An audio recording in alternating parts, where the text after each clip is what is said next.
इस बात को एक बार फिर रिपीट करूंगा, ब्रह्मा की बात, हमें यहां वही मिल रहा है जैसा हम कर्म करके आए। कोई इतना रत्ती भर भी हमें एक्स्ट्रा नहीं दे सकता, उतना ही मिलेगा। वो बड़ा न्यायाधीश है, उसका डिपार्टमेंट बड़ा अद्भुत है। सबसे बड़ी बात तो यह, ना वहां सोर्स चलती ना रिश्वत चलती है। देखो ऐसा है डिपार्टमेंट। यहाँ तो वकीलों का सहारा लेके जजों को खरीद करके और झूठा केस भी जीत लोगे, लेकिन वहाँ तो ऐसा जज बैठा है महाराज चित्रगुप्त, उसको तो किसी भी प्रकार का लोभ ही नहीं चलता, वो किसी से घूस रिश्वत नहीं लेता। ये और कहता गलती इतनी है पटा कर्रे करके लगाना, ढीले नहीं।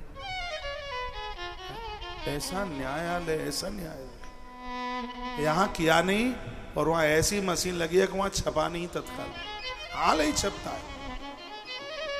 तो पहले फैक्स मशीन ऐसी लगी, यहाँ किया कर्म और वहाँ छप गया तत्काल। ये जगा दो आगे की कुर्सी, इनको जगा दो दोनों को।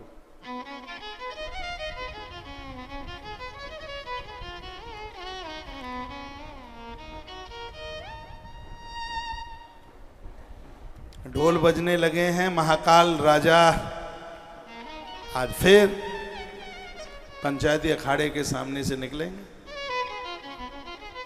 उस जगह पर आप बैठे हैं जहां अमृत की बूंदें छिपरा मैया में डाली गई, वो यहीं डाली गई, कलश भी है वहां पर, वो यही जगह। जैसे हरिद्वार में हरि की पौड़ी और उज्जैन में राम घाट, बहुत विशेष। आप क्यों जा रहे हैं? हमारी कोई बात बुरी लग रही है आपको? आपको ही पूछ रहा हूं, कुछ बुरा तो नहीं लगा है? हाँ, अच्छा टाइम नहीं है इसलिए जा रहे हैं, ठीक है, कोई बात नहीं।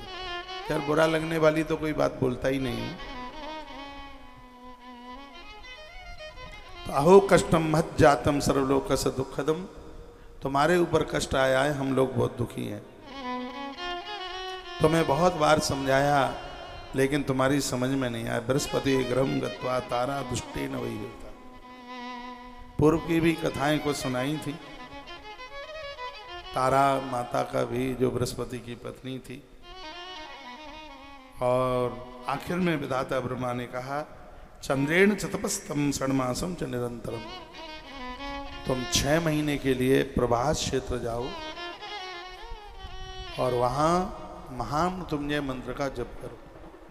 एक दिन मैंने बोला है जिंदगी की ऐसी कोई समस्या नहीं है महामृत्युंजय के जप से जो ठीक ना होती है, कोई भी। इसी से पुराण में लिखा मृत्युंजयन मंत्रेण पूजितो वृषभध्वजः, महामृत्युंजय मंत्र का जप करना, भगवान महादेव ही तुम्हारे रोगों का हरण करेंगे।